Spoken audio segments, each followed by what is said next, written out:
Como lo indicábamos al principio del programa, vamos a hablar hoy con el general Jaime Uzcategui, vamos a hablar con su hijo, José Jaime Uzcategui, que ha estado muy dedicado desde hace tantos años a la defensa de la inocencia de su padre.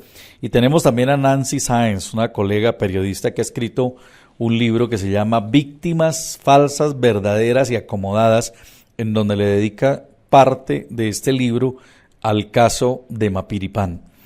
Pues todo viene a que en esta semana se conoció en una columna escrita por José Jaime Uzcategui que lo demandaron por ese trabajo que ha venido haciendo en defensa de su padre. El representante a la Cámara, Alirio Uribe, le ha puesto una denuncia por calumnia y por injuria, ya que José Jaime Uzcategui pues ha venido señalando desde hace mucho tiempo al colectivo de abogados José Alvear Restrepo como los responsables de haber puesto falsas víctimas en el caso de Mapiripán. Para contextualizarle a los oyentes, y aquí lo hemos hecho en varias oportunidades, lo que pasó en el caso de Mapiripán, esa masacre que se dio por parte de paramilitares, pues la Fiscalía ha encontrado hasta el momento 9 víctimas, pero apareció una lista de víctimas, supuestas víctimas en la masacre de Mapiripán, que resulta que después aparecieron vivos o eran muertos de otros hechos distintos, no ocurridos en el caso de Mapiripán, sino de otros hechos, y los acomodaron ahí para ganarse esas indemnizaciones. Esto lo vamos a desglosar con ellos, que tienen puntual detalle de cada una de esas falsas víctimas o víctimas acomodadas, como habla Nancy Sáenz en su libro, víctimas falsas que no tenían nada que ver, que las pusieron ahí, que incluso aparecieron vivas después. Esas víctimas que decían que habían sido asesinados en la masacre de Mapiripán aparecieron vivos, otros estaban en la guerrilla, o sea, nada que ver con lo que aquí se ha dicho. Pues detrás de este caso de Mapiripán hay muchísimo todavía por esclarecer. Lo único cierto es que aquí hay una persona que ha estado en la cárcel, ya lleva 18 años en la cárcel. El general Jaime Uzcategui lleva 18 años, pagando por un hecho que se dio fuera de su jurisdicción. Esto es como si a un obispo lo acusan de algo que pasó en una diócesis distinta. Ocurrió fuera de su jurisdicción, como si al alcalde del Huila lo acusan de algo que pasó el gobernador del Huila lo acusan de algo que pasó en el Caquetá o en el Putumayo. Totalmente distinto. Ese es el caso del general Uzcategui. Por eso vamos a tenerlo hoy en el programa, vamos a dedicarle esta parte del programa para hablar con él, ya que como beneficiario de la Jurisdicción Especial para la Paz está en una libertad condicional, y que va a ser el caso llevado a la Jurisdicción Especial para la Paz. Así como muchos guerrilleros ya sabemos que están en la cárcel, pues él en la casa o en las zonas veredales, él ha tenido esos beneficios y ya él está con su familia después de 18 años preso, privado de la libertad por este caso, que ya está reconocido por el mismo Ministerio de la Defensa que esa jurisdicción no le correspondía al general Uzcategui. Él no tenía nada que ver con esa jurisdicción. Por eso, bienvenido, general, qué gusto darle el saludo en la libertad. Es un gusto que esté aquí con nosotros. Nos alegra tenerlo en el programa después de tantos programas que hemos hecho mientras usted estaba privado de la libertad. Bienvenido, buenos días. Bueno, buenos días. Muchas gracias por su colaboración y por la emisión de este programa. Me place que nos esté acompañando, la periodista Nancy Sáenz y mi hijo José Jaime Uzcategui Pastrana. Oiga, su hijo ha sido tal vez el principal escudero de todo esto, ¿no? Sí, tiene muchos méritos. Uno de ellos fue que logró que el Tribunal Superior de Bogotá, el 28 de abril del 2014, me reconociera como víctima.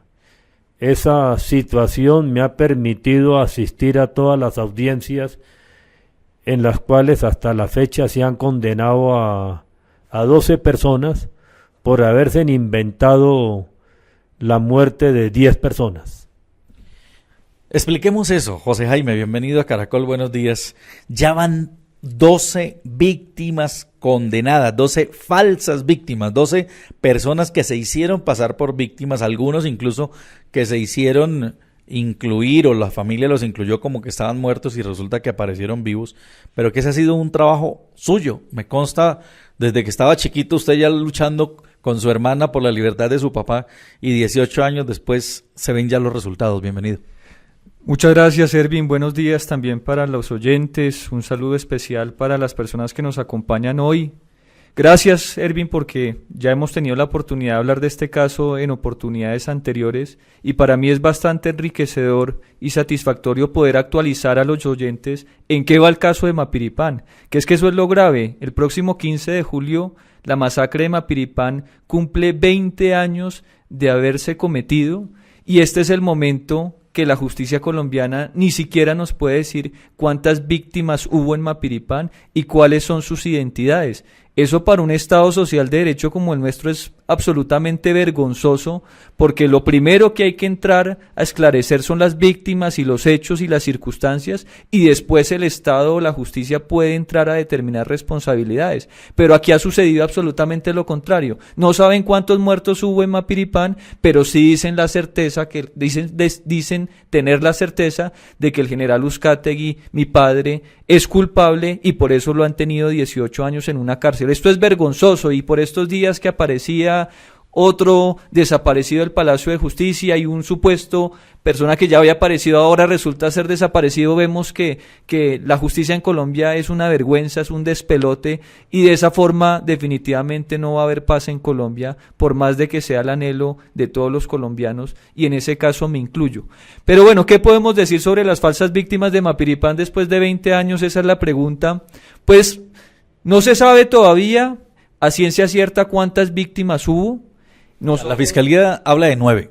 A estas alturas, cuando siempre durante casi estos 18 años se manejó la cifra de 47 víctimas por la masacre de Mapiripán, y yo le pido a los oyentes que se pongan en mi lugar, yo crecí siendo muy joven, escuchando todos los días que mi papá ayudó a masacrar a 47 personas en Mapiripán. Eso para mí retumbaba en mis oídos todos los días porque es bastante doloroso que le digan a uno como hijo esa realidad, y hoy resulta que de las 47 víctimas que supuestamente mi papá ayudó a asesinar, solamente son víctimas reales, o no solamente, porque a mí me duele, así sea una la persona que haya muerto en esos hechos, para mí que me hablen de que hoy son 9 personas, pues lo que me demuestra es que efectivamente este proceso ha sido mal conducido. Entonces si uno dice, si son 9 las verdaderas víctimas, ¿dónde están las otras 38 o 37 que el expediente decida tener frente a estos hechos de Mapiripán? Pues resulta que no existen, porque el colectivo de abogados José Alvear Restrepo, que fue la ONG que inició y que promovió estas investigaciones desde un comienzo, se le abrió los ojos cuando le hablaron de 47 muertos y empezaron a llenar esa lista con nombres que no corresponden a la realidad. Y se puede decir que esas 37 personas que sabemos que no murieron en Mapiripán, pues ya se ha esclarecido algo relacionado con 12 de ellas o 3 núcleos familiares, que ya la justicia, después de muchos años y mucha lucha, porque esto no lo hicieron motu propio, sino lo hicieron porque una señora que es Mariela Contreras Cruz en el año 2011 salió ante los medios de comunicación a decir, mire, es falso que mis hijos hayan muerto en esos hechos porque mi hijo se acaba de desmovilizar de la guerrilla y quiero contar la verdad porque sé que eso me va a traer problemas, pero yo fui inducida, y eso lo digo entre comillas, por el colectivo de abogados José Alvear Restrepo,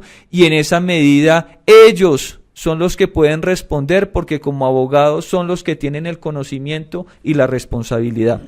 Pues aquí está el testimonio de Mariela Contreras cuando es entrevistada por los medios y reconoce que ella fue inducida y dice, pónganle atención porque el audio no es muy claro, pero ella dice que le dieron las coordenadas y que fue inducida para decir eso. Aquí lo tenemos. Lo más grave es que el abogado de las hermanas Pinzón López no es el único que acusa al colectivo de abogados José Alvear Restrepo. Mariela Contreras Cruz es otra falsa víctima. colectivo La Uno fue el que me indujo. Y yo tengo los papeles que ellos me dieron de las coordenadas para a mí no me ofrecieron nada, pero ellos hicieron todos los papeles. Me llevaron a registraduría, firme aquí. Y yo firme porque yo la verdad no sé. La engañaron, ¿usted se siente engañada? O sea, yo me siento engañada y me siento mal porque estoy haciéndole un mal a una persona que... Por eso es que le dice usted al general, le pide disculpas. Que me disculpe por yo haber arrimado ese colectivo. Bueno, pues ahí está. Ella dice, me indujeron, me llevaron y le pide perdón. Desde esa época ya estaba ella, Mariela Contreras, pidiéndole perdón al general Uzcategui. Pero vale la pena, general, que usted que conoce al detalle todo este proceso, ¿cómo llega Mariela Contreras a poner a sus hijos como víctimas, a poner a su marido, que había muerto tiempo atrás a la masacre de Mapiripán, que lo pone como víctima, sabiendo que estaba mintiendo? O sea, ¿cómo esta señora, que como lo dice el doctor Iván Maecha, una señora que tiene quinto de primaria, logra inducir en error a la justicia, logra engañar a la fiscalía, logra engañar a la Corte Interamericana y logra hacer condenar al Estado colombiano? El problema se inició el 20 de mayo de 1999, cuando la Fiscalía me dictó medida de aseguramiento y en esa resolución manifestó que las víctimas habían sido 49. Esa fue una acción irresponsable de la Fiscalía porque habló de 49 muertos como si fueran 49 bolsas, sin tener certeza ni levantamiento de los cadáveres. O sea, sin haber existido esos 49 cadáveres. Se inventó. Y eso le dio pie al colectivo de abogados José Alvear Restrepo.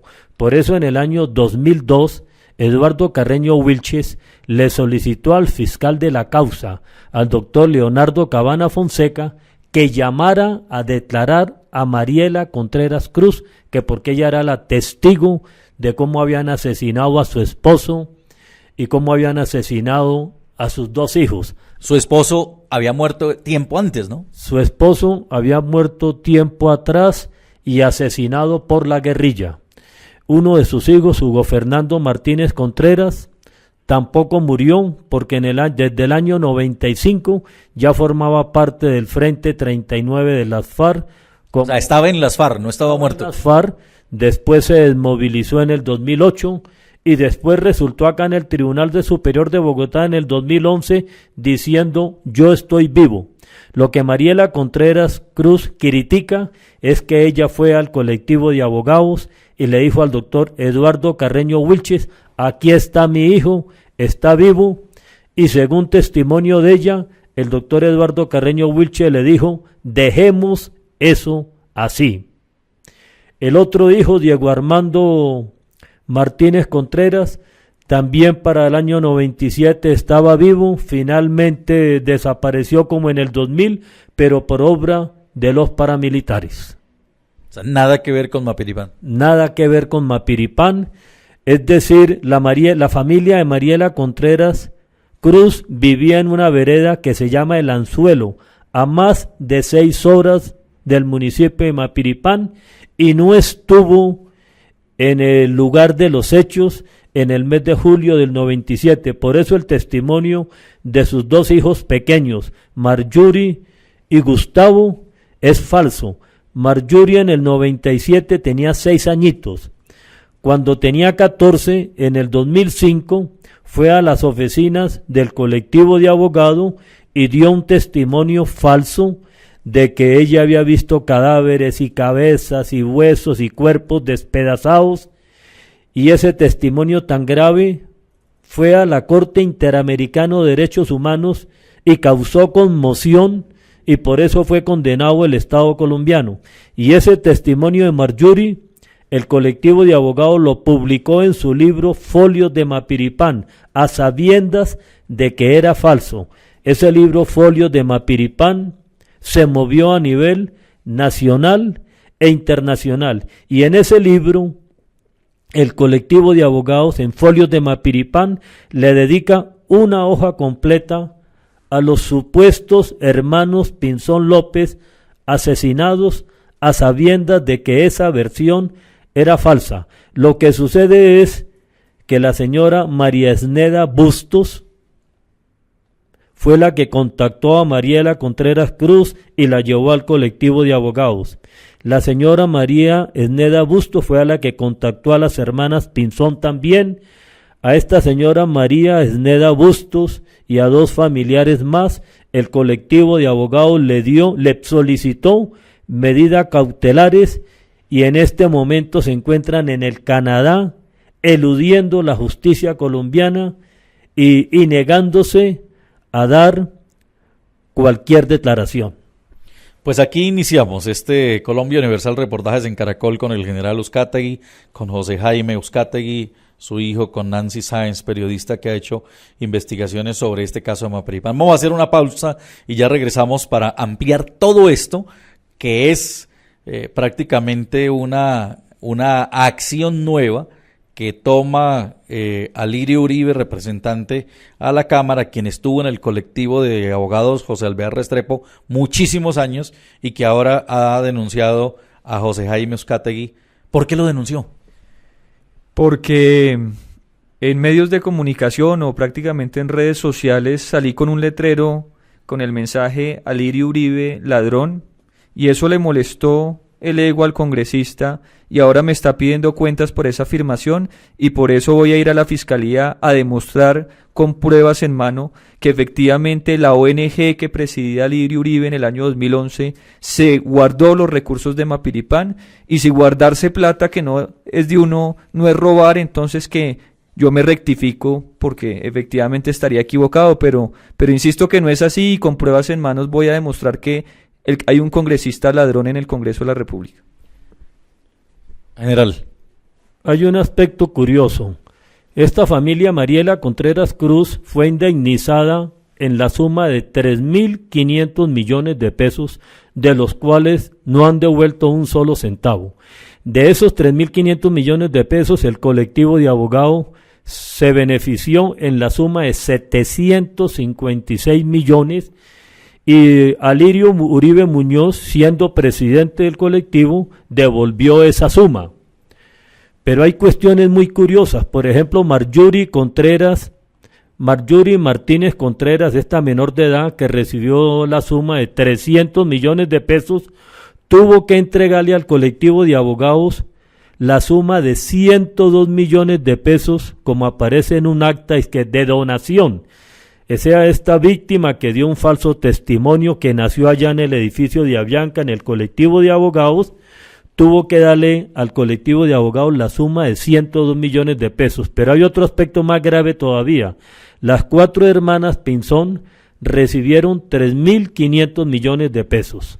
Ya fueron condenadas por 4 delitos: fraude procesal, estafa agravada, fraude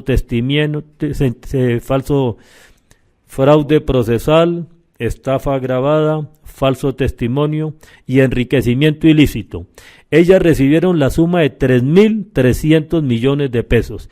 Le entregaron al colectivo la suma muy cercana a los 800 millones de pesos.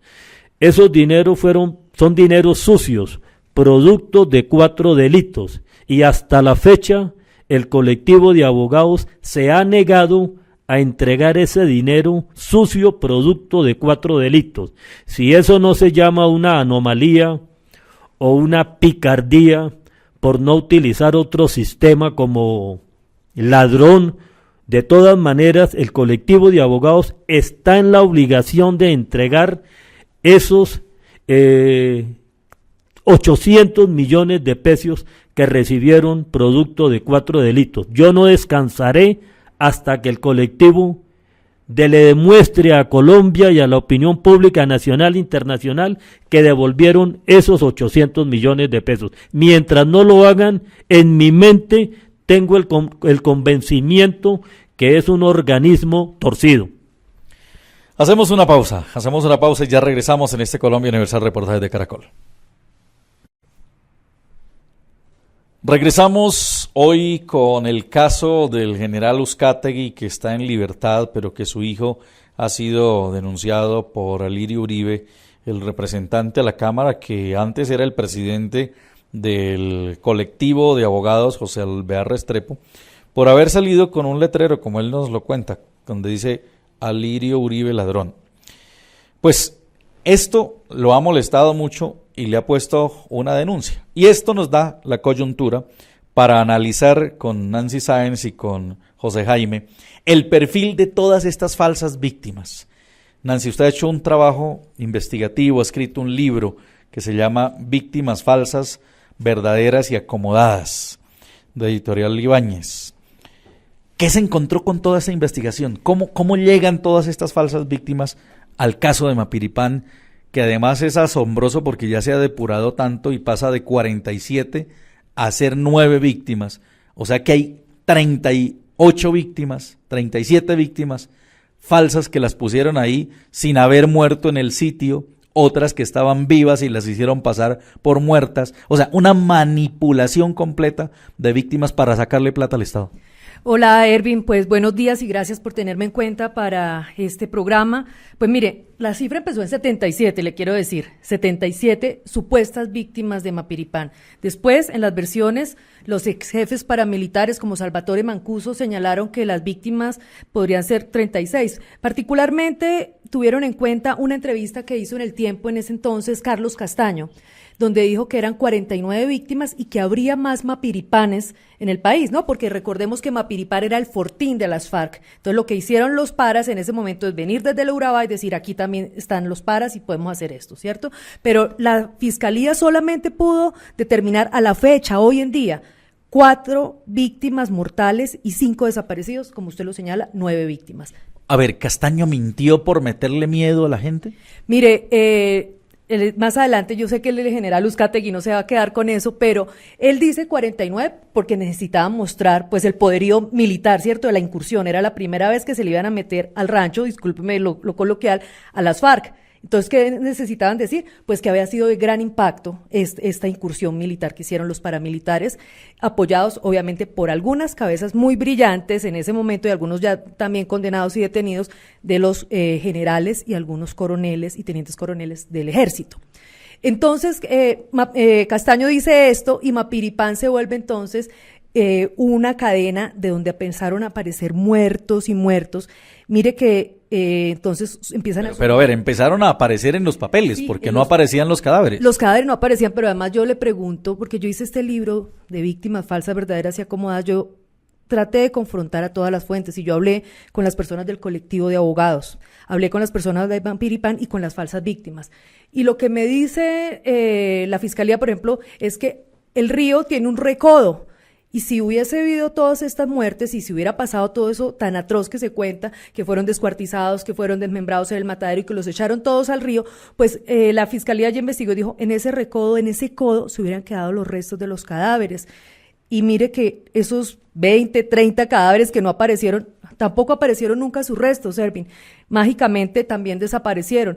Entonces, a la fecha, la Fiscalía solamente puede decir tenemos 9 muertos. Entonces, ¿dónde están los otros 40 o los otros 70 que dicen que los paramilitares se hayan adjudicado más por hacer ver esto como que hubieran tenido una incursión militar o paramilitar exitosa? No quiere decir que eso haya ocurrido, pero lo que sí quiere decir es que con base en esa declaración de los paramilitares, muchas personas se valieron de esa cifra y trataron de completar esos muertos de donde aparecieran. ¿Qué motivó al Alvear Restrepo a ser parte de esto? O sea, ¿cómo entender que un grupo jurídico tan respetable se haya prestado para poner víctimas falsas, para poner muertos que no existían? ¿Cómo han logrado ustedes llegar al móvil de esa acción, José Jaime? Sí, yo quiero aclarar en primer lugar que el país debe tener la certeza de que en julio de 1997 ocurrió un crimen atroz como la masacre de Mapiripán. Eso está dicho, y nuestro interés como víctimas en este caso jamás ha sido invisibilizar a las verdaderas víctimas de la... A los que fueron asesinados allí, a los 4 y a los 5 desaparecidos. Eso es una realidad, y ojalá ahora, en este nuevo capítulo de la justicia colombiana, con la Jurisdicción Especial de Paz, a la cual mi padre se ha acogido y ojalá con el argumento de que el país necesita conocer la verdad de todos estos hechos de violencia para pasar la página y tener un verdadero escenario de posconflicto, se conozca la verdad. Pero entonces, ¿qué es lo grave? Que mire que después de 20 años, quienes han dicho la verdad no han sido las víctimas en su totalidad, no han sido los abogados que dicen defender los intereses de las víctimas, sino ha sido el falso victimario que han tenido 18 años preso, y nosotros, con un esfuerzo muy grande, porque esto que vemos hoy pues tiene unos capítulos anteriores como el documental ¿Por qué lloró el general?, que invito a los oyentes que quieran conocer este caso en profundidad, que lo consulten en la página www.uzcategui-es-inocente.com, porque ahí está nuestra verdad, que para satisfacción mía, de mis hermanos y de mi familia, hemos sido los únicos capaces de reconstruir en buena medida ese gran rompecabezas que es la masacre de Mapiripán.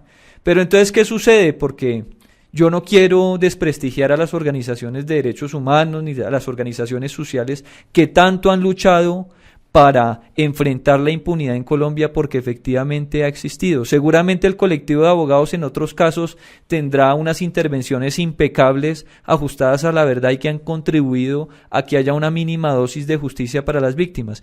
Pero en este caso, desde el principio, metieron las patas y se equivocaron enormemente. ¿Qué fue lo que sucedió? Que siempre se ha dicho que una masacre como la de Mapiripán tuvo que tener la complicidad de altos mandos militares para poderse realizar, porque de lo contrario no hubiese sido posible, y eso es cierto. Pero, como el colectivo de abogados, enceguecido por esa realidad, necesitaban la cabeza de un alto mando para justificar sus argumentos en contra del alto estamento militar, pues desde un primer momento cogieron entre ojos al general Uzcategui, porque un subalterno de él dijo que a él le habían enviado un informe, o que él había enviado un informe al general, y que era el general el gran responsable de la masacre de Mapiripán. Y entonces el colectivo de abogados, enceguecido por desprestigiar a la fuerza pública, con o sin razón, no voy a entrar a determinar eso, pues desde ese momento se aferró a la versión de que el general Uzcategui era el gran responsable de la masacre de Mapiripán. Y si ustedes se ponen a ver, pues eso era lo que ellos necesitaban para justificar su campaña internacional de denuncia de los vínculos de altos mandos militares con las Autodefensas Unidas de Colombia, o paramilitares, como se les ha denominado. Entonces, para no extenderme y no aburrirlos más de la cuenta, lo que aquí se ha querido es tener la cabeza de un alto mando militar, recibir unas indemnizaciones que les ha permitido a sus abogados enriquecerse, no sé si a cuenta personal o para seguir alimentando su máquina de denuncia, que son esas organizaciones como el colectivo de abogados José Alvear Restrepo.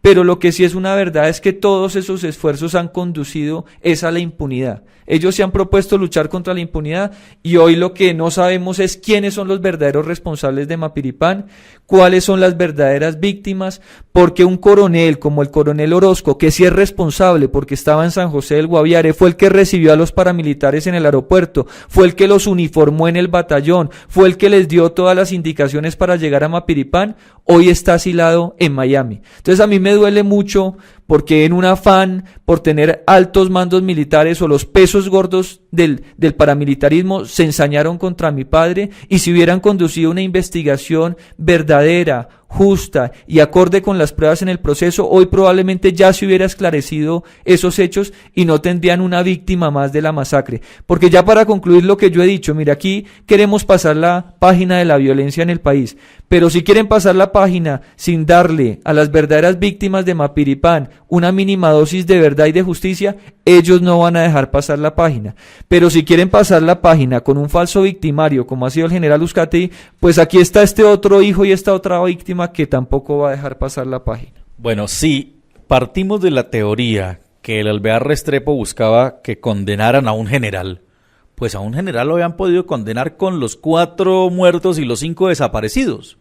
¿Para qué sumarle víctimas que no existían? ¿Para qué llenar el proceso de una cantidad de muertos que eran falsos? O sea, a eso es a lo que yo voy. ¿Quién estuvo detrás de todo eso? Mire, esto no se ha limitado a ser una campaña de desprestigio. Aquí estamos hablando de miles de millones de pesos que ha sido el botín en estos casos.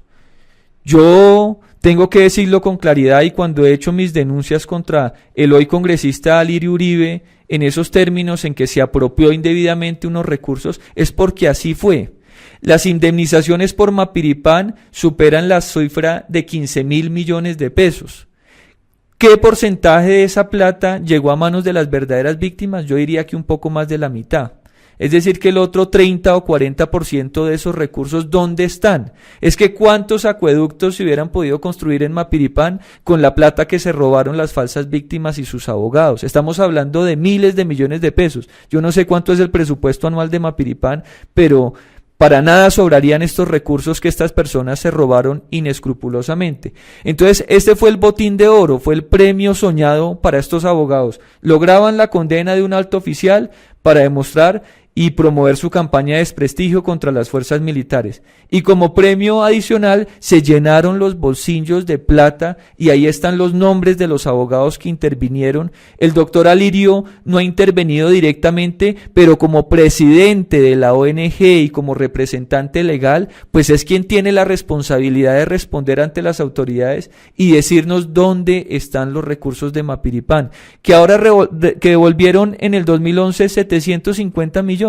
Pero bueno, ¿dónde están los 800 millones que recibieron por representar a las hermanas Pinzón López? Entonces, efectivamente, aquí han confluido una cantidad de intereses: campaña de desprestigio contra las fuerzas militares, enriquecerse a costa del dolor de las verdaderas víctimas, que eso es lo que yo más le reprocho al colectivo de abogados José Alvear Restrepo. ¿Cuál es su interés por la justicia, por la verdad y todos esos fines loables que dicen defender? Ese es el lado oscuro de la virtud que lamentablemente estos abogados nos han demostrado, y en esa medida yo lo que he pedido es al abogado que dice mentiras en un proceso tan delicado como este, que ha tenido a una persona como mi papá en una cárcel durante 18 años, ¿dónde está mi dolor? ¿O es que mi dolor no cuenta?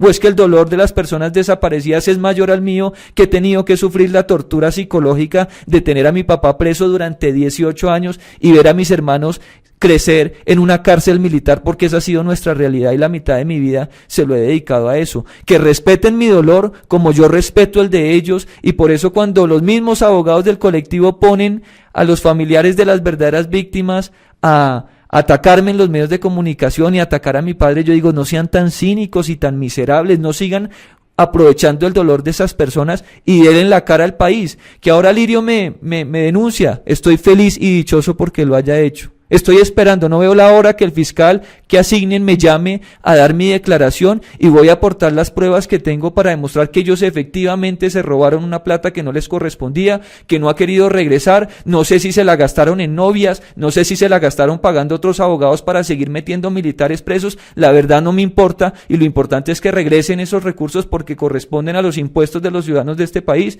y deben ser bien utilizados si es que queremos paz, o de lo contrario seguiremos 50 años más de guerra, lamentablemente para nuestros hijos y nietos, pero ahí estaremos cumpliendo el rol que nos corresponda.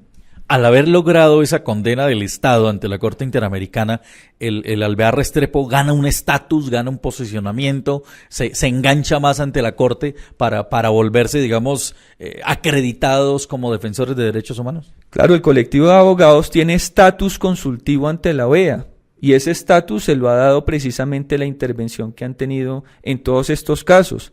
Ellos allá son recibidos como reyes, y lo digo por conocimiento de causa, porque yo he ido por lo menos 10 veces a Washington a defender este caso ante la Comisión Interamericana, y es muy difícil enfrentarse a ese lobby que organizaciones de derechos humanos como el CAJAR y muchas otras organizaciones de derechos humanos de izquierda llevan haciendo en Washington. Entonces, que yo llegue con mi maletincito o con mis cartelitos que tanto le incomodan al doctor Alirio Uribe, para ellos es como si llegara el hijo de Pinochet a pedir reivindicaciones injustas. Entonces, en esa medida, claro, el colectivo, ellos son dioses con D minúscula en Washington. Allá reciben todo tipo de reconocimientos, de invitaciones, hacen un lobby permanente. seguramente son amigos personales de los comisionados, de la CIDH, de los funcionarios medios, de absolutamente todo el mundo. Y esos viajes, ¿quiénes los costeamos? Nosotros, porque ellos, por representar a las víctimas, no reciben solamente los porcentajes que ellos arbitrariamente le imponen a la víctima.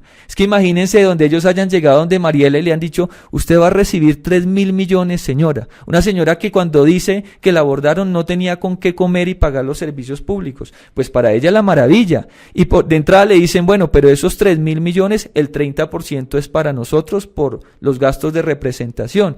Pero seguramente, y yo estoy convencido de eso, cuando llega el momento de entregarle la plata de la indemnización, le dicen: no, señora, pero además de eso, apórtenos esto para esta organización. Hemos llegado hasta el extremo, las versiones están ahí. Hoy me están demandando y me están difamando porque yo repito lo que leo en el proceso. Yo no me invento absolutamente nada, ni nada sale de mi imaginación. En alguna parte del expediente leí que obligaron a Mariela Contreras a entregarle una camioneta a un alto mando de la guerrilla en el Meta, después de que recibió las indemnizaciones. Es decir, que usted viera las caras de las falsas víctimas cuando son condenadas en estas audiencias públicas y el juez y el fiscal empieza a leer los millones que recibieron, y ellos, una cara de desconcierto total, porque las cifras que les dicen los jueces y fiscales no corresponden con lo que ellos recibieron en realidad. Hacemos otra pausa y ya regresamos en este caso del general Uzcategui y la denuncia que le ha puesto a Lirio Uribe a José Jaime Uzcategui, el hijo, por haber puesto un cartel, como él dice, en donde decía: a Lirio Uribe ladrón. Ya regresamos. Continuamos en este Colombia Universal Reportajes en Caracol. Nancy Sáenz, periodista que hizo la investigación para el caso del general Uzcategui, en este libro que se llama Víctimas falsas, verdaderas y acomodadas. El libro no solamente ocupa casos de Mapiripán, ¿qué otros casos ocupa? Este es un libro que además tiene, quiero contarle, Ervin, unos documentales, unos reportajes que están en mi canal de YouTube, Nancy Sáenz, periodista investigadora.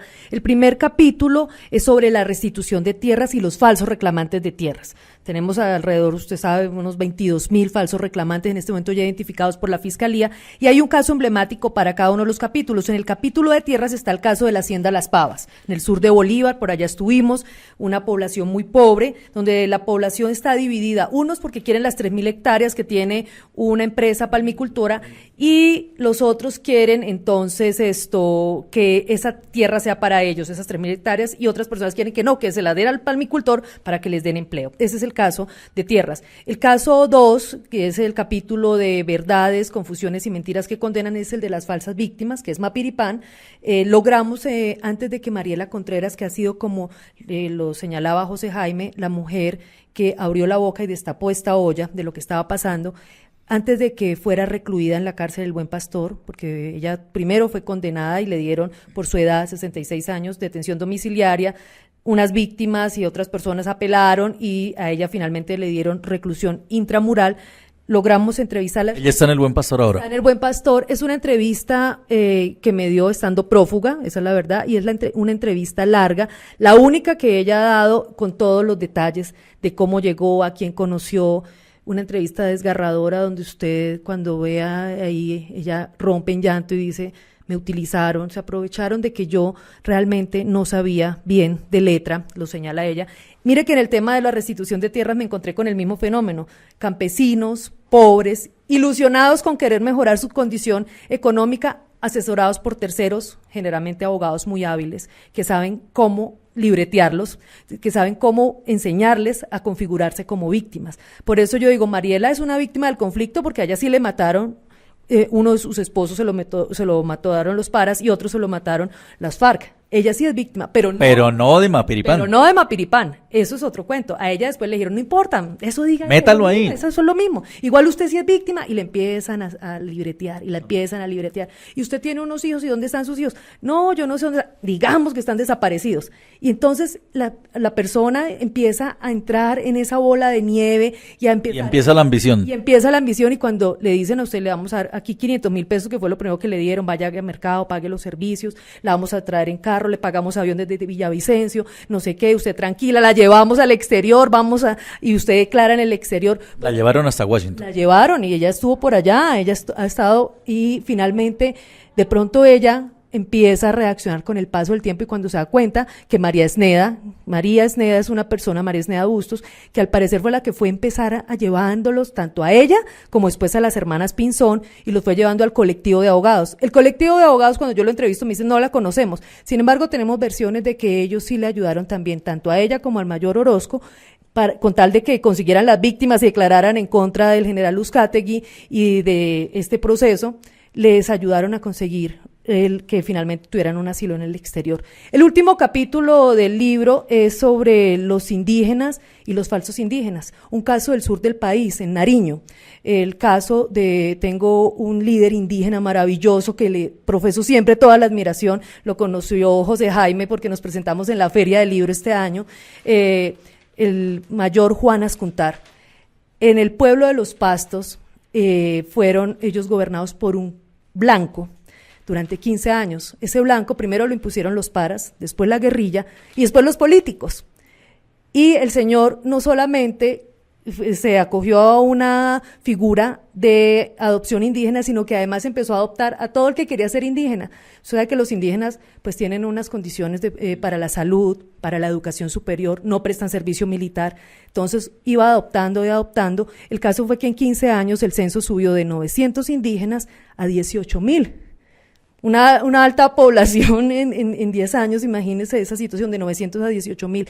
Incluso llegó a decir que eran 22,000. Todos esos boticos para senadores y para parlamentarios y obviamente regalías y prestaciones para servicios de salud.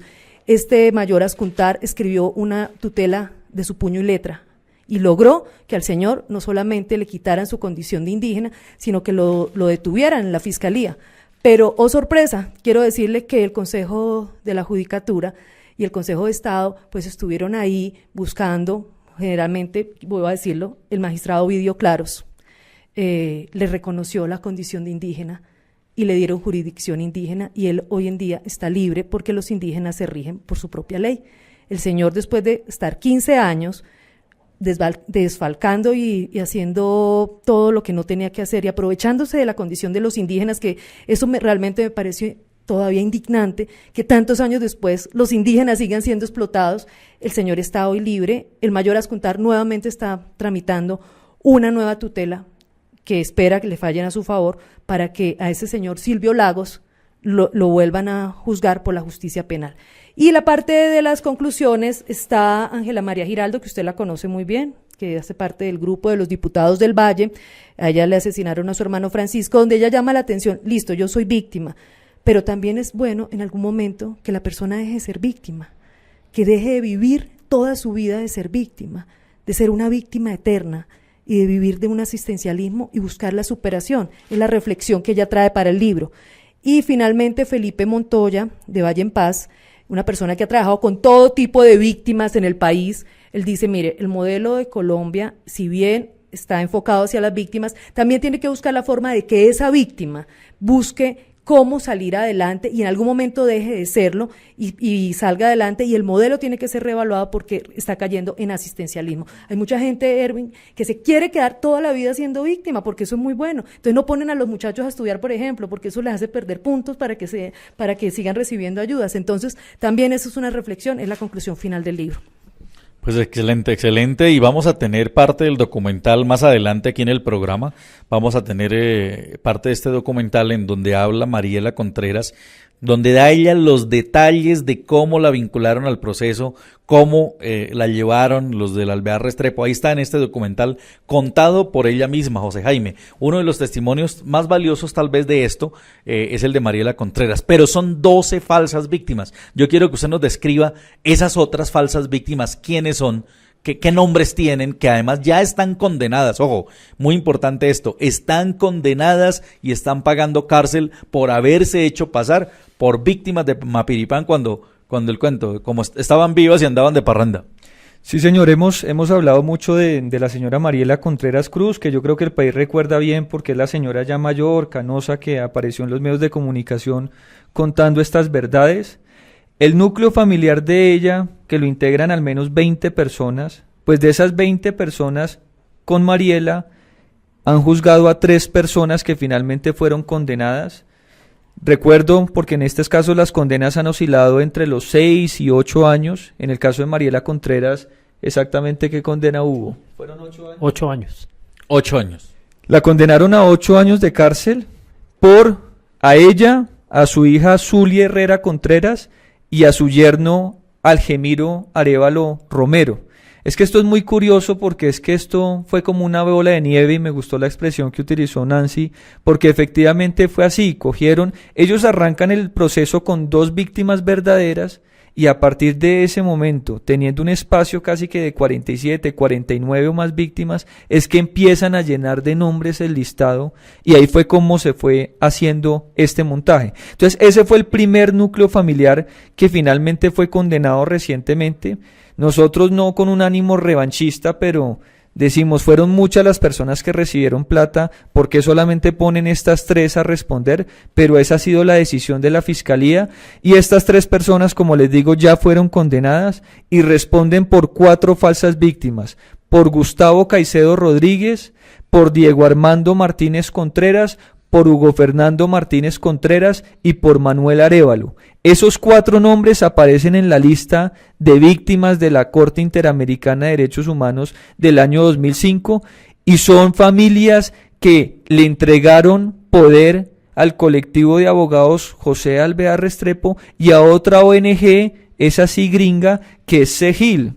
Que mire que ahora que ustedes lo traen a colación, pues me parece interesante, porque es que aquí todo el mundo hace sus fechorías, todo el mundo se llena los bolsillos de plata, todo el mundo saca pecho y recibe condecoraciones o reconocimientos con estos hechos, pero absolutamente a la hora de responder, nadie responde. Ese fue el primer núcleo familiar.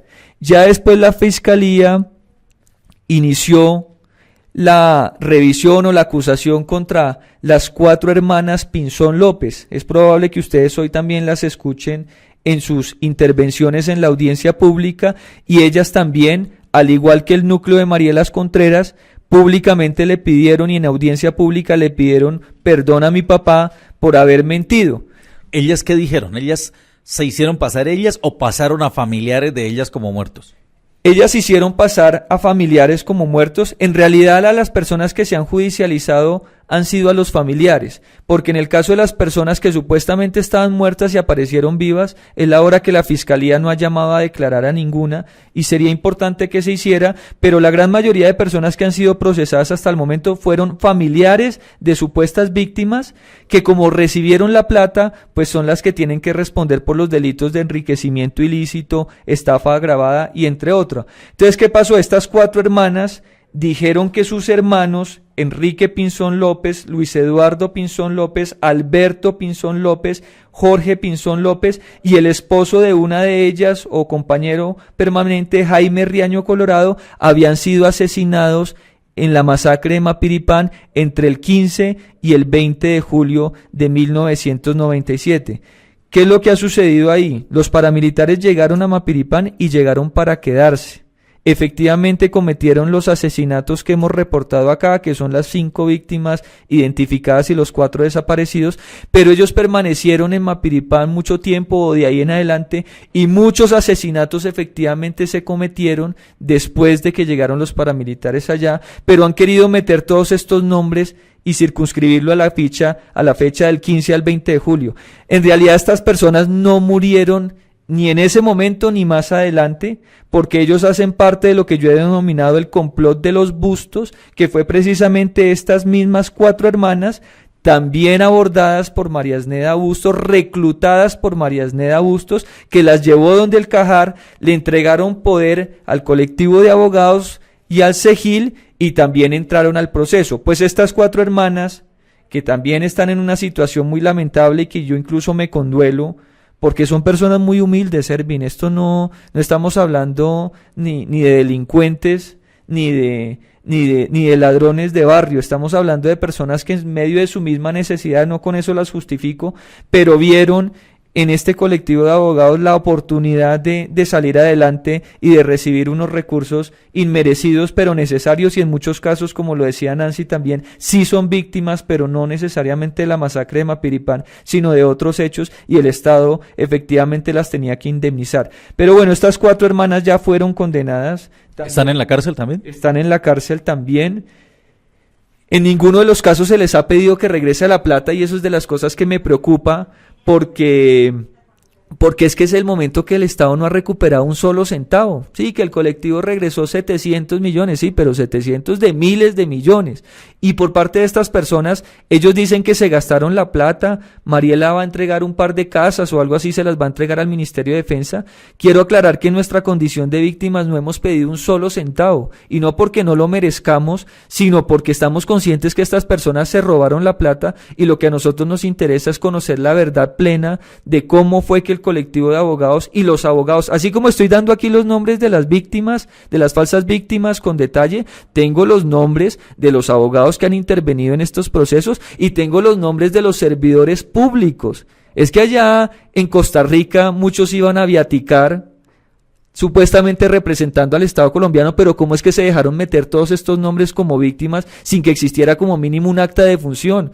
Yo no me las vengo a dar del profesional estrella, pero yo en ese caso me dicen es que usted tiene que defender al Estado colombiano, pues lo mínimo que hago es coger estos nombres y pedirle a Medicina Legal que me certifique si hay un acta de función o qué denuncias hay de desaparición y demás. Estas personas estaban vivitas y coleando y estaban votando en las elecciones, estaban recibiendo subsidios de acción social, de Familias en Acción, estaban en muchos otros procesos. ¿Y qué hacían nuestros funcionarios viaticando? Y nadie le daba una razón al país. El fiscal que hace un momento mi papá nombró, Cabana Fonseca, Leonardo Cabana Fonseca, que gracias a estas intervenciones tan maravillosas que hizo lo nombraron director de la Unidad de Derechos Humanos de la Fiscalía. ¿Dónde está respondiendo si es que él fue el que auspició este robo y este desfalco? ¿Por qué no lo llaman a declarar? Pero bueno, esas 4 hermanas, entonces es el segundo núcleo familiar que ya fue condenado. ¿Estas también le dieron porcentaje al Alvear Restrepo? ¿Cómo no? Le dieron porcentaje. Efectivamente, ahí están las cifras, y cuando se han entregado los cheques, ahí están las actas en las que estas personas entregan parte de esos recursos. Y ya voy a hablar de la ONG paralela, que eso es algo que nadie ha dicho. Nancy. Mire, yo quiero entrar ahí porque yo cuando entrevisté a Eduardo Carreño Wilches del colectivo de abogados, yo le pregunté que qué pasaba con la plata de las hermanas Pinzón. Porque él dice, nosotros, motu propio, devolvimos la plata del caso de Mariela, incluso antes de que la condenaran, nosotros somos unas santas palomas, ¿no? Ellos ya advertían lo que venía y lo devolvieron. Pero en el caso de las hermanas Pinzón no lo han hecho. Yo le pregunté, doctor Carreño Wilches, ¿cuándo van a devolver la platica del caso de las hermanas Pinzón? Y él me dijo, no están condenadas. Le dije, señor, están condenadas, están recluidas y están condenadas. Ya ellas apelaron, ya hicieron todo lo que tenían que hacer y ellas están condenadas. ¿Cuándo van a devolver la plata? Y él me dijo, no, cuando tengamos una notificación oficial de que las señoras fueron condenadas. Antes no lo vamos a hacer. Ah, ¿qué tal, Lisa? Hacemos otra pausa y ya regresamos en este Colombia Universal Reportajes de Caracol. Continuamos en este caso de la masacre de Mapiripán. Y hoy, en estos esclarecimientos que se están haciendo después de que el general Jaime Uzcategui haya regresado a su casa bajo una libertad condicional, vinculado, o mejor, beneficiado por el acuerdo de paz con las FARC, porque ese es un beneficio que está recibiendo, ¿no, general? Entre comillas. Pero, ¿qué te iba a comentar? Hay un aspecto muy grave, que en todos los listados que pasó el Estado colombiano sobre las víctimas, el Estado colombiano jamás se refirió a las 4 hermanas Pinzón López. Entonces, ¿de dónde salieron estas hermanas Pinzón López? El colectivo de abogados José Alvear Restrepo fue el que pasó estas víctimas a la Comisión y a la Corte Interamericana de Derechos Humanos. Eso es gravísimo. Ni siquiera el Estado colombiano la reportó. El colectivo fue el que reportó estas 4 hermanas que hablaban de 5 falsos muertos, y después de que la reportó, entonces la representó en los estrados judiciales y logró que a estas 4 damas les entregaran 3.300 millones de pesos, de los cuales ellos recibieron una suma cercana a 800 millones de pesos. Hay otro núcleo familiar que también fue condenado, que es el de Adalía Azucena Figueredo Cagüeño, sus 4 hijos, Carlos Felipe Figueredo Cagüeño, Luis Fernando Figueredo Cagüeño, Jonathan Figueredo Cagüeño y su hijastro Alexander Molina Figueredo. ¿Y por qué? Porque ellos 5 recibieron una suma aproximada de 2.000 millones de pesos y se inventaron la muerte de su padre Wilson Molina Pinto, quien declaró en el 2011 y quien se encuentra vivo en la actualidad. O sea, apareció, Wilson Molina Pinto, a quien lo hicieron pasar por muerto, apareció vivo declarando. Sí, señor, entonces ya son 3 núcleos familiares. Este señor Wilson Molina entonces aparece vivo y sus 4 hijos y su esposa acaban de ser condenados. Eso sí es muy reciente porque Adalía fue condenada el viernes pasado y se conoció la noticia por parte del juzgado 37 penal del circuito de la ciudad de Villavicencio. Entonces miren ustedes que son 3 núcleos familiares que ya hemos registrado, que si ustedes me dicen hay que aplaudir la labor de la fiscalía, pues yo no sería tan entusiasta, porque la verdad la actitud del fiscal que ha llevado el proceso ha sido bastante permisivo con estas personas, no les ha exigido que regresen un solo centavo. Ellos han recibido esas penas un poco menores, pero ha sido porque ellos supuestamente han reconocido anticipadamente los cargos y deben recibir algunos beneficios. Pero es que aquí no solamente es limpiarle las culpas a estas personas, sino recuperar la plata que se robaron, y en esa medida no se ha regresado un solo peso. Ahí en las audiencias participa el representante del Ministerio de Defensa, no sé el qué está haciendo, pero hasta donde yo sé no ha logrado recuperar un solo centavo. Vendría a existir un 4º núcleo familiar, que es el de los hermanos Vaca, que se habla de ellos con mucha frecuencia, y en esa medida su mamá Delfina también iba a ser vinculada a la investigación, pero como ellos jamás reclamaron la plata de la indemnización, es decir, sí fueron reconocidos como víctimas, sí se les asignó un dinero importante, pero como jamás reclamaron esos recursos, la Fiscalía decidió precluir la investigación y abstenerse de tomar cualquier medida contra ellos. O sea, en el caso de esta señora Delfina Vaca, se hicieron reconocer, pero tal vez no alcanzaron a cobrar, no alcanzaron a tramitar el desembolso. Sí, no alcanzaron a hacerlo porque es que desde el año 2008 estas personas fueron identificadas por el Estado como víctimas de la masacre, como falsas víctimas.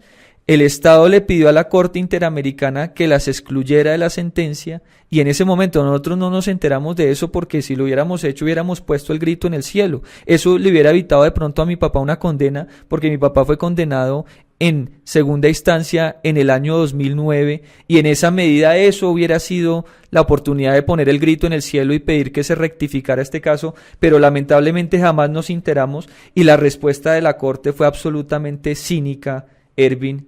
Y ahora que usted me comentaba que ha tenido la posibilidad de participar en algunas reuniones, qué pena que me salga del tema del comité de escogencia de los magistrados de la JEP, donde está el señor Diego García Sayán, que fue juez de la Corte Interamericana y que fue el que avaló estas falsas víctimas. Pregúntele por favor en nombre mío, porque yo le envié una carta y jamás me la contestó, por qué ellos avalaron todas estas personas y actuaron de forma tan ligera en este caso de Mapiripán. Porque la respuesta de Diego García Sayán en ese momento, cuando le dijeron, oiga, es que hay 2 falsas víctimas, les dijo, no, hay que dejar así, porque ustedes ya a esas personas le han creado la expectativa de que van a recibir unos recursos, y en esa condición ya el Estado responde.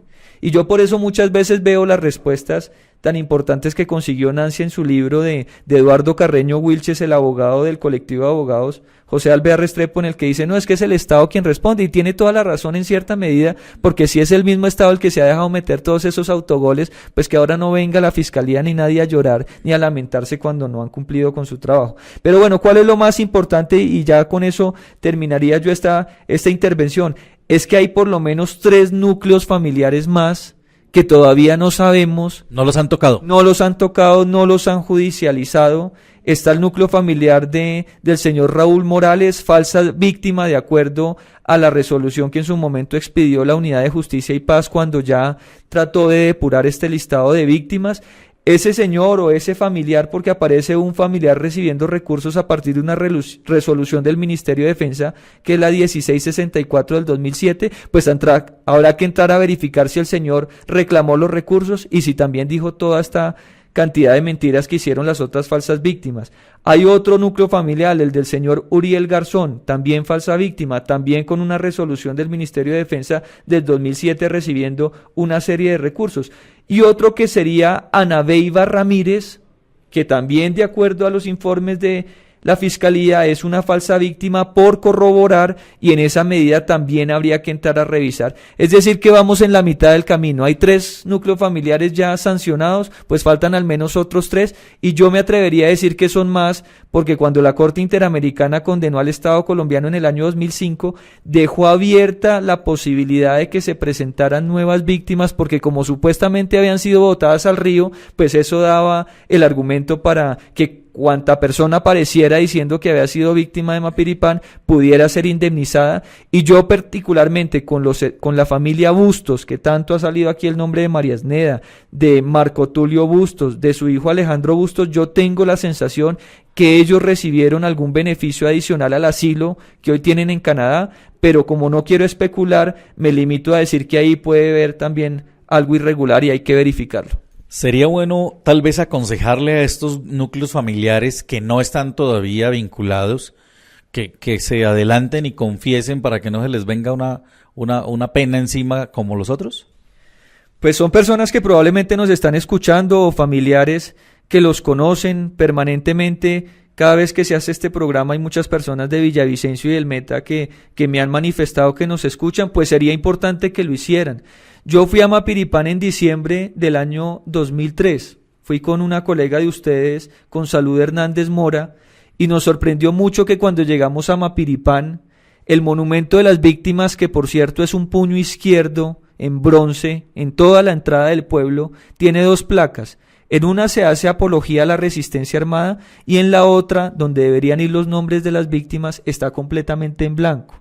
Y eso también me da la certeza de que el colectivo de abogados tenía absoluta conciencia de que los nombres de las víctimas no eran verdaderos y que la gente de allá del pueblo se iba a rebotar cuando vieran una cantidad de nombres de personas que ni siquiera habían vivido o residido en Mapiripán. ¿Ese puño quién lo mandó a hacer? Ese puño lo mandó a hacer la misma alcaldía con varias organizaciones de derechos humanos que hicieron una gran caravana cuando se cumplió un aniversario de la masacre. Ahí están los videos porque todo eso está documentado de las personas que asistieron en esa caravana, y esa placa en blanco pues es el monumento a las falsas víctimas. Ojalá en algún momento y sobre todo en estos tiempos que se hacen llamar de paz y de reconciliación rectifiquen. Yo preferiría ver una paloma de la paz o si quieren el rostro del premio Nobel, pero no un puño izquierdo que no invita a la paz y a la reconciliación, y mucho menos una placa que rinde homenaje es a las falsas víctimas de Mapiripán. Pero entonces yo le pediría a las personas de Mapiripán, a esas personas que me conocieron en diciembre del 2013,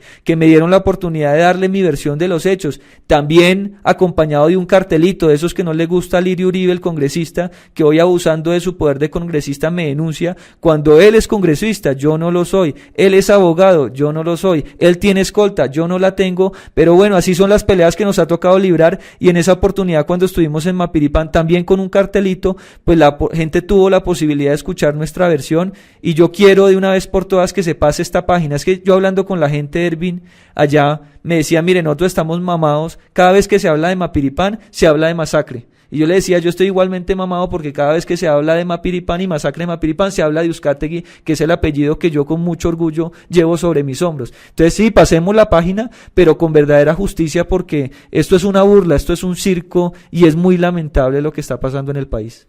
Ahí hay un hecho que me parece valioso, general, aclarar, y es que cuando salió toda esa versión que los asesinados en la masacre de Mapiripán habían sido lanzados al río, ustedes hicieron un trabajo de traer una comisión que verificara el cauce del río. ¿Qué encontraron? Bueno, ese punto es muy interesante porque Eduardo Carreño Wilches, del colectivo de abogados José Álvarez Restrepo, insiste, y ahí tenemos una declaración de él muy reciente donde afirma que los muertos fueron 49, que las personas fueron lanzadas al río Guaviare, que estaban todos descuartizados. Todo eso es falso. Eso lo afirma él. Eso lo afirma él, pero eso es falso porque la Fiscalía solicitó a Inglaterra a unos buzos expertos en técnicas forenses en aguas y los utilizaron en el río Guaviare y no encontraron un solo cadáver. Hay otro punto interesante, que no hay ninguna denuncia sobre esos supuestos desaparecidos lanzados al río Guaviare. 55. O sea, no hay ninguna víctima, ningún familiar que diga, mi familiar lo lanzaron al río. Exactamente. Hay una cuestión muy curiosa, 55 personas que estaban en Mapiripán cuando ocurrieron los hechos declararon ante el personero de Villavicencio que los muertos habían sido 3 o 4. Ese es un aspecto interesante. Por eso, todas esas fotos donde aparecen en Mapiripán varios cadáveres arrumados, todo eso es falso. Eso es un adorno. Es que quiero comentarte, el día 21 de julio, cuando llegó la fuerza pública a Mapiripán, yo leyendo y viendo las películas y viendo las fotos, estaban las periodistas Vicky Dávila en el año 97 y estaba la periodista Soraya Yanine, y en el casco urbano no encontraron un solo cadáver. ¿Por qué? Porque los únicos 3, 2 los habían enterrado el día anterior en Mapiripán y otro lo habían mandado a San Martín Meta. Inclusive el delegado de la Cruz Roja Internacional, ahí está también la declaración de él, que los muertos no pasaban de 5. Poco a poco se está demostrando todas estas contradicciones. El mismo Carreño Wilches hace poco acabó de declarar que ellos no conocen a María Esneda Bustos, pero en el proceso hay una declaración de un funcionario del colectivo de abogados que dicen que sí, que ellos conocen a María Esneda Bustos y que más aún le solicitaron medidas cautelares a la CID, lo que les permitió salir del país y viajar a Canadá. Se escribió a Canadá y en Canadá no han querido colaborar porque ellos no están en la obligación de poner a declarar a personas que gozan de un asilo en su país. El general, el coronel Orozco. La situación del coronel Orozco es muy curiosa porque él está seriamente comprometido en todas las declaraciones. Él como comandante del batallón Joaquín París, que tenía esa jurisdicción de San José del Guaviare y Mapiripán, y con el comandante de la Brigada Móvil 2, ellos están muy comprometidos en los hechos. El problema del coronel Orozco es que cuando lo llaman a indagatoria para lavarse las manos, entonces manifestó que él dependía del general Uzcategui, de la 7ª Brigada, lo cual es falso, y así lo comprobó el presidente de la República, siendo ministro de Defensa, quien manifestó que ese batallón París era a la brigada Móvil 2 del Ejército. Hay una cuestión con este coronel Orozco. Antes de salir de Colombia, fue a la Procuraduría General de la Nación y dijo: vengo a rectificar la verdad. Ahora sí vengo a decir la verdad. Reconozco que yo no dependía de la 7ª Brigada. Reconozco que yo dependía era de la Brigada Móvil 2 del Ejército. Pero con la declaración inicial en el 99 me dejó preso y en esa situación viví durante 18 años. Y ese testimonio tan importante que rindió en la Procuraduría General de la Nación antes de viajar a Miami no ha merecido el más mínimo interés. Él finalmente aclaró: yo no era de la 7ª, yo era de la Brigada Móvil 2, pero a nadie le interesó eso. ¿No hay manera de que un día este coronel Orozco sea traído a Colombia? Pues yo no sé qué sucede con el coronel Orozco, porque a muchos colombianos con penas mínimas han logrado extraditarlos. Ahí veo que recientemente extraditaron a un coronel Cabuya, que había sido comandante del batallón de infantería Vargas en Granada Meta, porque al parecer tuvo vínculos con los paramilitares. Él tenía pendiente una condena de 9 años, pero es que el coronel Orozco tiene una condena de 40 años. Juzgado Noveno Penal del Circuito Especializado de Bogotá, Tribunal Superior de Bogotá, Corte Suprema de Justicia, pero no lo quieren traer y está condenado a 40 años. A mí me da la impresión de que no lo traen es porque muchas personas de todas las esferas y de todos los estamentos tienen temor de lo que él pueda decir.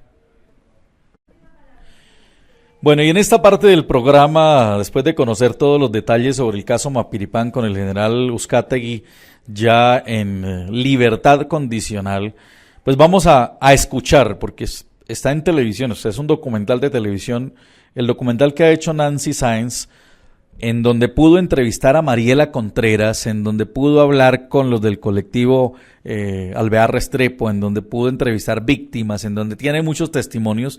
Vamos a tener aquí el audio de este documental.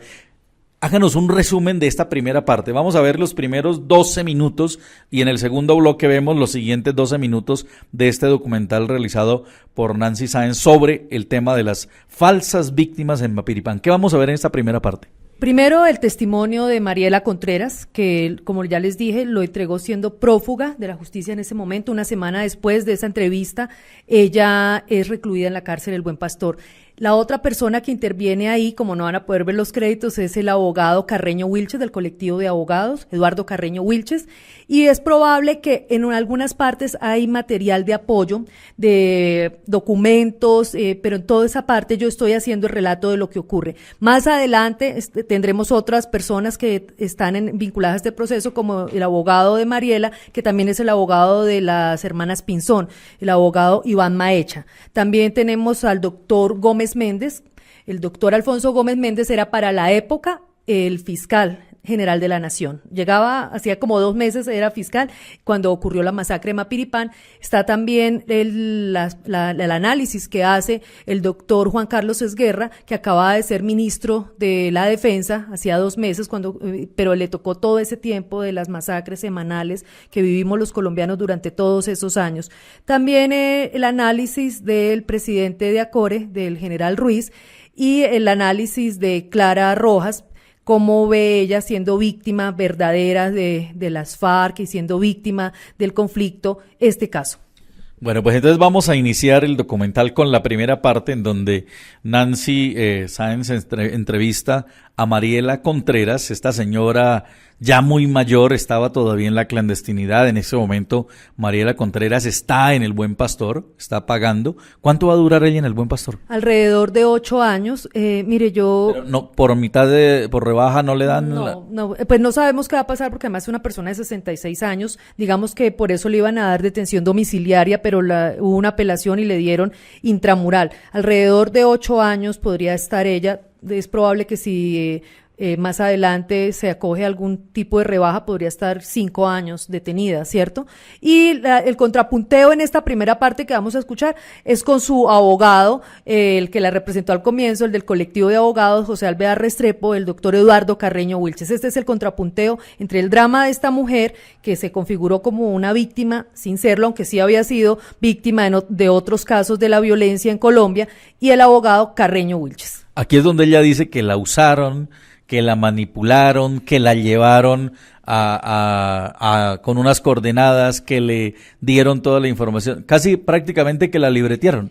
Exactamente, ella dice, mire, ahora ustedes lo van a escuchar, se aprovecharon de que yo no tenía letra, no sabía muy bien de letra, pero yo le quiero leer una parte, Erwin, que no está en el documental, porque pues el documental dura solo 25 minutos, pero yo al final en el libro le pregunto en la entrevista ¿qué mensaje le quiere mandar a las personas que buscan estos grupos para libretearlas? Yo le digo, ¿qué mensaje le manda usted a estas personas?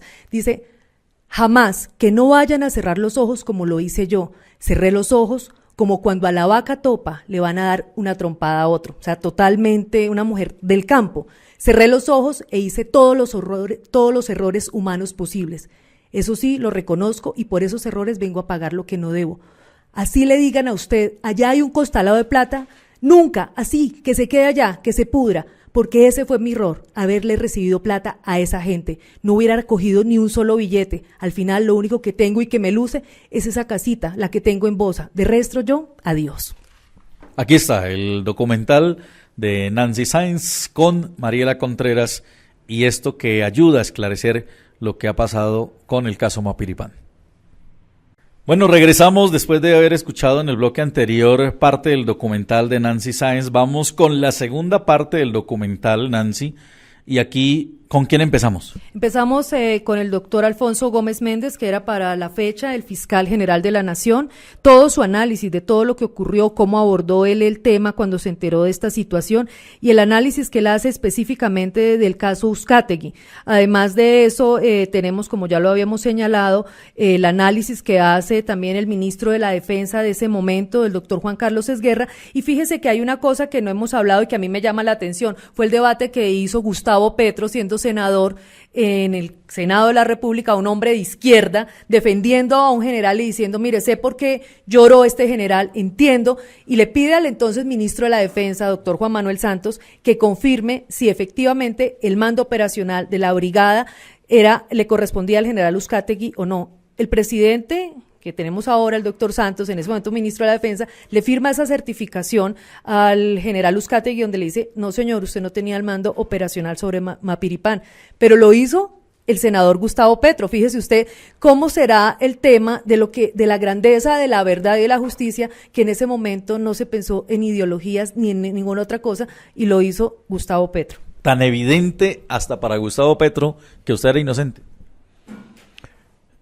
Sí, señor, ese aspecto es muy interesante y yo le reconozco la entereza del senador Gustavo Petro Urrego, porque él, como dice Nancy, en un debate en el Congreso de la República sobre paramilitarismo en el 2006, le planteó la situación al ministro de Defensa Juan Manuel Santos, muy clara.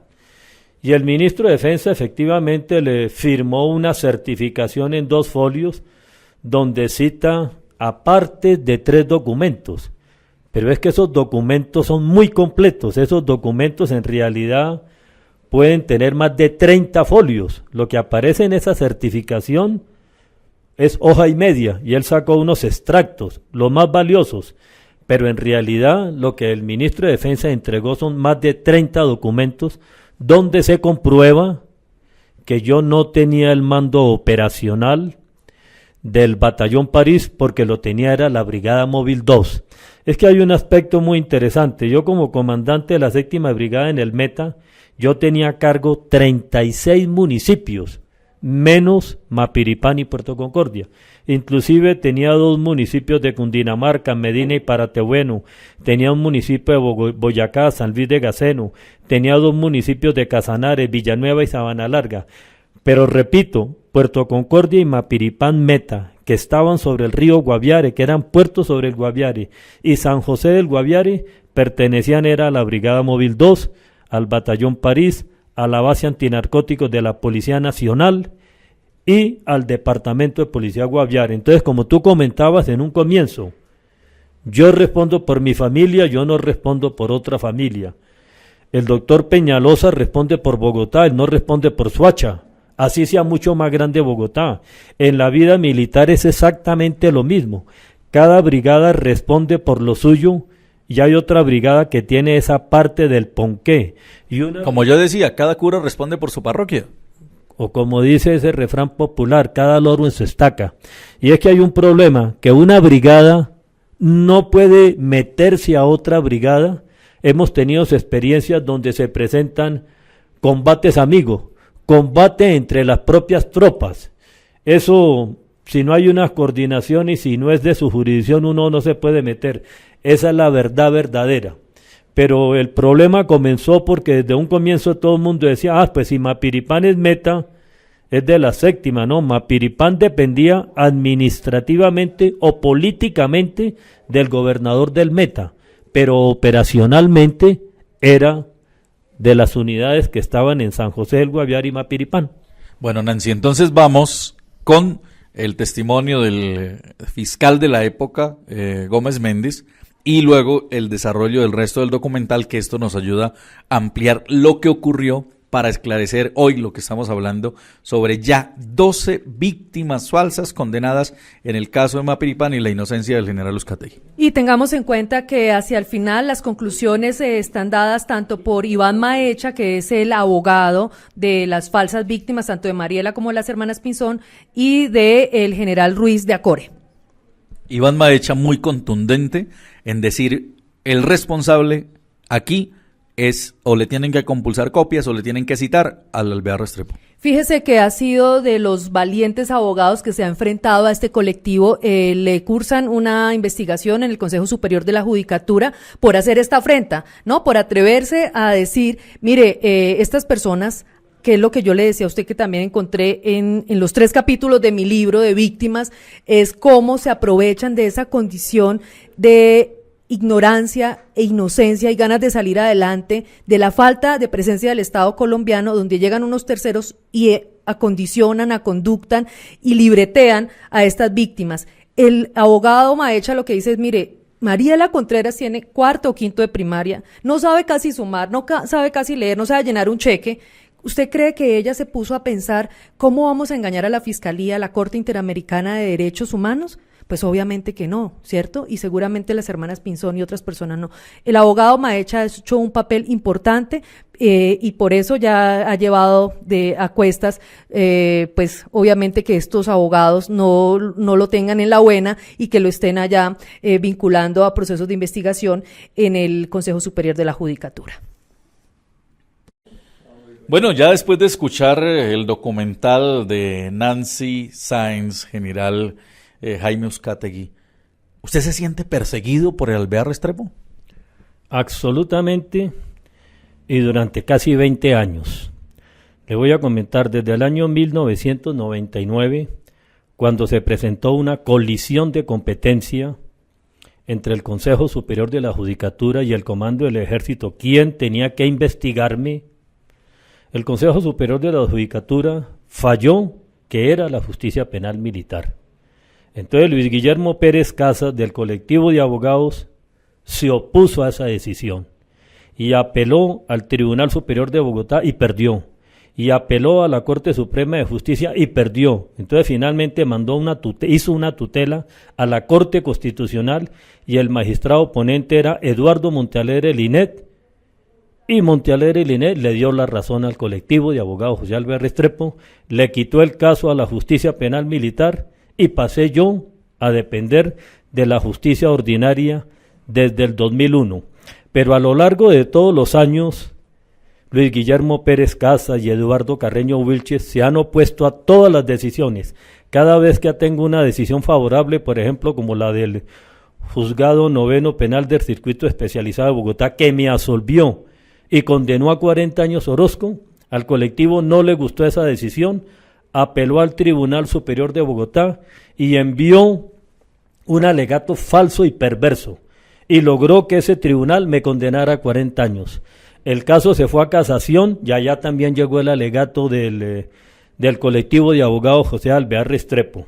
Es decir, para que usted vea lo asombroso y el grado de perversidad de esa gente.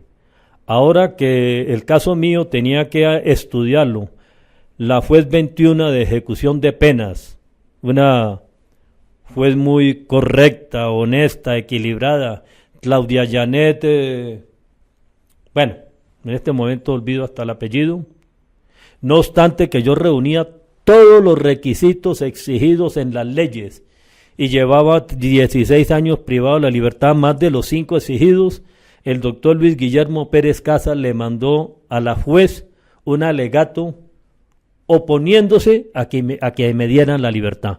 Como usted se puede dar cuenta, desde el 99 hasta el 2017 me ha perseguido ese colectivo y lo que falta todavía.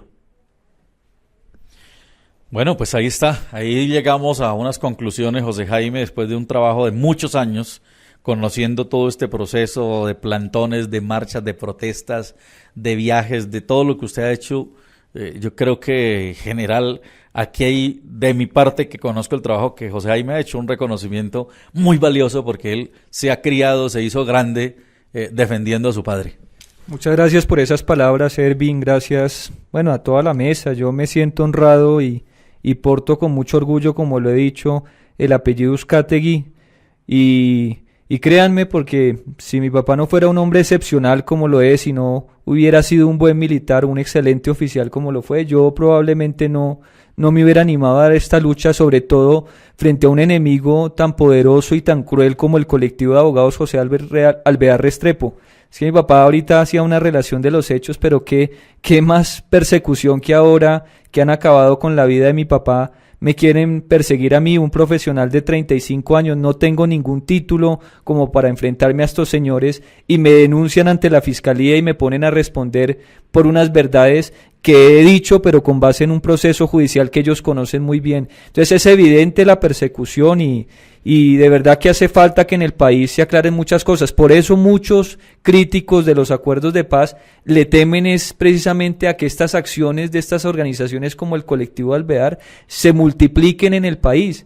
Es que ustedes ven y leen los acuerdos de paz y se le abrió un campo grandísimo a estas organizaciones, que es las que van a litigar en la Jurisdicción Especial de Paz.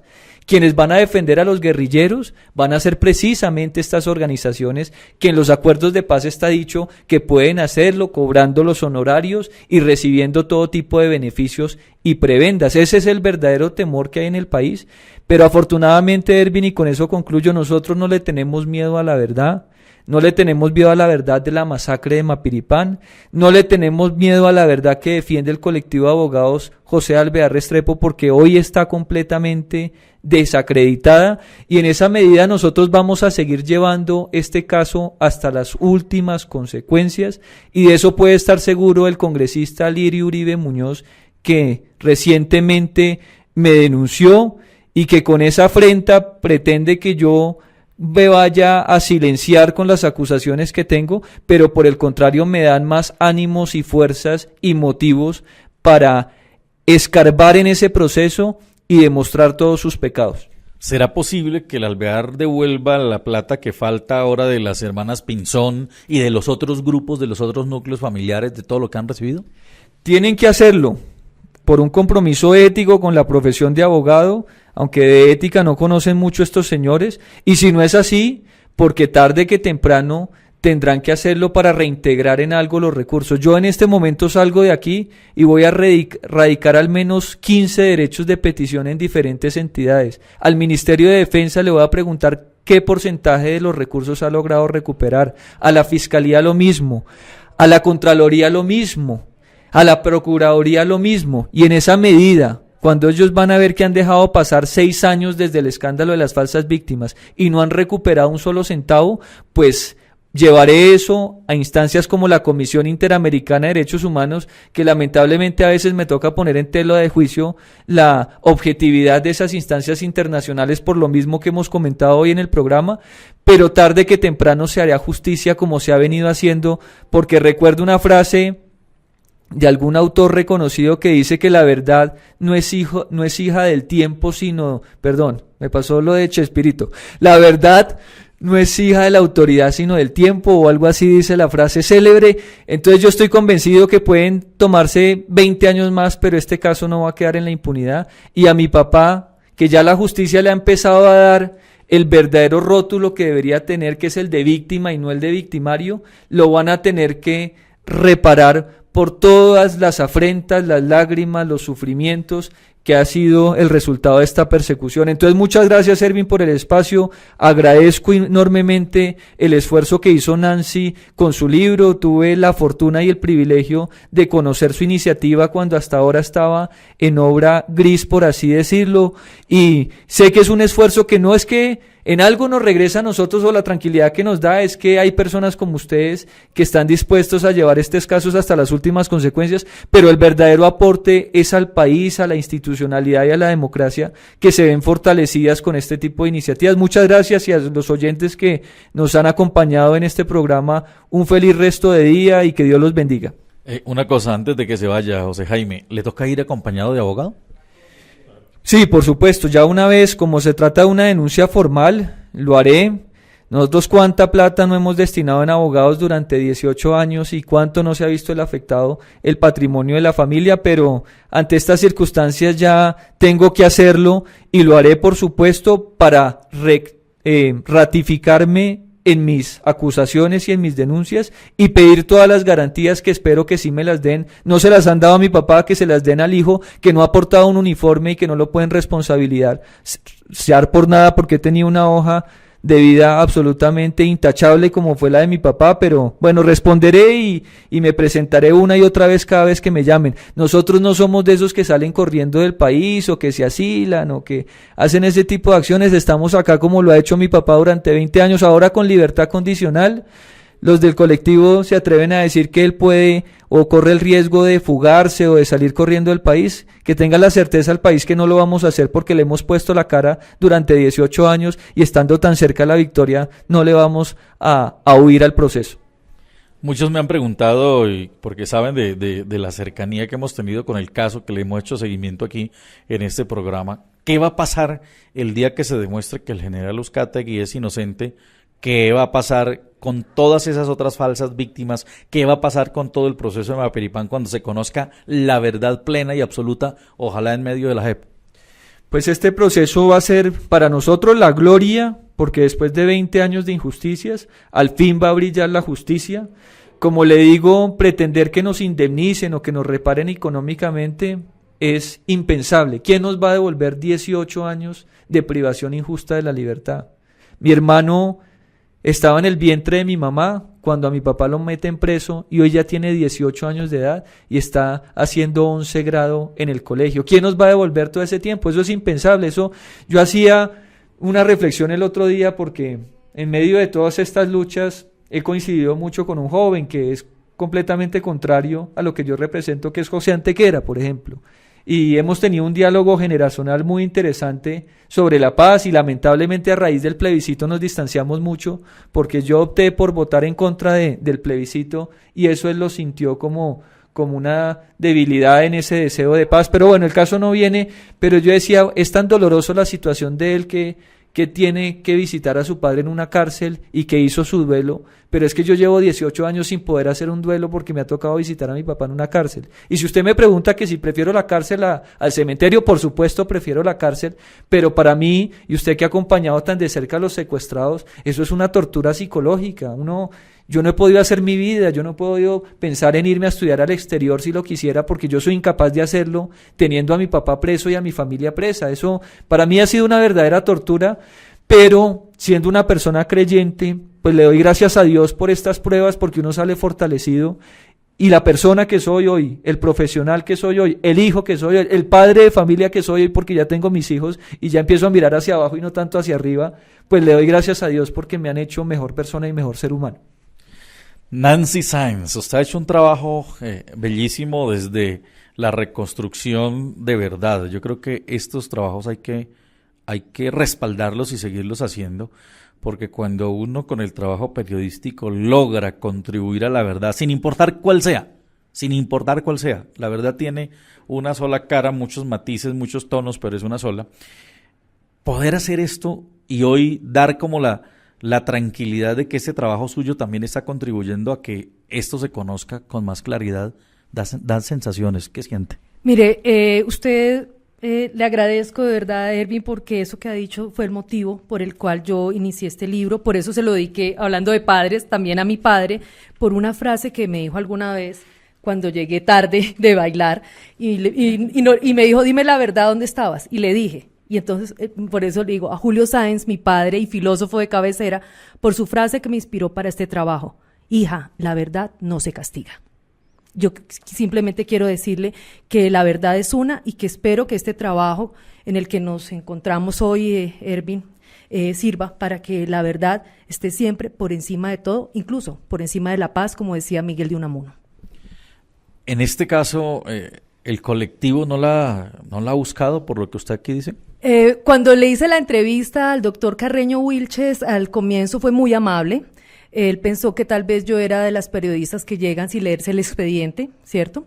Y cuando empecé a hacerle ya preguntas muy puntuales, con conocimiento. ¿Cómo qué preguntas? Como el hecho de lo que decía el general Uzcategui, el hecho de que los muertos, si hubieran ido todos al río, los otros 34 que no aparecieron, pues se hubieran encontrado algunos restos, ¿cierto? En el recodo ese del río, pero nunca aparecieron. Además que para esa época el río estaba seco porque era verano, no había manera que se los llevara porque no había cómo. Entonces ahí ya se empezó a incomodar, por ejemplo, no le gustó que yo supiera ese datico, cuando le pregunté varias veces que a las hermanas Pinzón sí las habían condenado y que la platica cuando le iba a devolver, tampoco le gustó cuando le dije que yo sabía que ellos sí le habían ayudado a la señora María Esneda Bustos, al fantasma de este caso, para que saliera del país. Él lo negó, y cuando le dije por qué tuvieron en cuenta el testimonio de Marjorie siendo una menor de edad, 12 años, dijo, no, es que así sea menor de edad, es la verdad, cuando fue aparentemente una niña de 12 años que fue inducida a decir muchas cosas. Al final me tuvo que decir, mire, hasta aquí nos trajo el río realmente,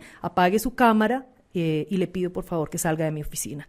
No más. O sea, la sacó de la oficina. Y me dijo, suficiente, ya no más, le pido por favor que se retire, y la situación se puso un poco tensa porque yo le dije, necesito hacerle otras 2 o 3 preguntas que me hacen falta hacerle. Me dijo, no, es hasta aquí y ya no vamos a hablar más del tema. Entonces, yo también quiero en este ejercicio decirles a los colegas que espero que cada vez que hagan un proceso investigativo se lean los expedientes para que cuando vayan a hablar con estos abogados tan versados tengan cómo defenderse. Muchísimas gracias. No, Erwin, a ti por invitarme, de verdad, muchas gracias. ¿Dónde se consigue este libro? El libro está en varias librerías del país. Le tengo que decir que en la Feria del Libro venimos en la primera edición. Está en este momento, justamente esta semana sale una nueva edición. La librería Ibáñez me ha apoyado en este proyecto, que lo he hecho después de estar 17 años en otra casa radial. Lo he hecho en un esfuerzo por trabajar en un proyecto que yo quería hacer motu propio, y esta casa, esta imprenta ha creído en mí, el sello Ibáñez ha creído en mí, y de verdad que ha sido maravilloso. En la librería Ibáñez y en varias librerías del país se encuentra ya el libro. Usted estaba en RCN, ¿no? Yo estuve 17 años en RCN, con Juan Gozaín, después con Vicky Dávila. La comunidad del Anillo también me pasó la factura. Usted también es víctima de la comunidad del Anillo. Ese proceso no solamente me trajo repercusiones por buscar la verdad, no solamente a la persona que era la cabeza, que era Vicky. Después vinieron por mí, evidentemente, si yo era la segunda a bordo, pues ahí en esas investigaciones, pues después vinieron por mí, después por Jairo Lozano, después por Juan Pablo Barrientos. Yo decidí por un tiempo tomarme un descanso sabático de los medios, dedicarme a escribir. Estoy haciendo una maestría en ciencia política en los Andes, volver a la academia después de tanto tiempo y entender la teoría política y el contraste con la realidad de lo que pasa en nuestro país. Ha sido bastante interesante y en ese proceso estamos, Erwin. Vamos a ver qué sorpresas más nos trae la vida. Bueno, éxitos. Muchas gracias.